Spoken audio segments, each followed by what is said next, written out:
ঝড়ের আশঙ্কা ও উপকূলীয় জেলাগুলোতে সতর্কতা জারি থাকা সত্ত্বেও জাতীয় বিশ্ববিদ্যালয় ২০২৪-২৫ শিক্ষাবর্ষের অনার্স প্রথম বর্ষ ভর্তি পরীক্ষা আগামী শনিবার ৩১ মে অনুষ্ঠিত হতে যাচ্ছে।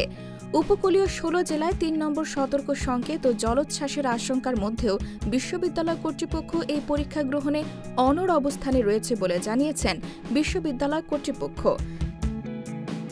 আজ শুক্রবার ৩০ মে রাজধানীর ধানমন্ডি বিশ্ববিদ্যালয়ের নগর কার্যালয়ে এক সংবাদ সম্মেলনে পরীক্ষা সংক্রান্ত বিষয়ে এক প্রেস বিজ্ঞপ্তিতে পরীক্ষার তথ্য জানান বিশ্ববিদ্যালয়ের উপাচার্য এএসএম আমানুল্লাহ।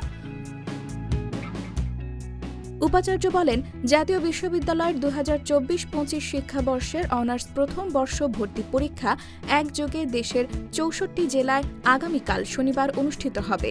এই পরীক্ষায় অংশগ্রহণ করবেন ৫,৬০,০০০-এরও বেশি পরীক্ষার্থী। পরীক্ষার জন্য সকল প্রস্তুতি সম্পন্ন করা হয়েছে।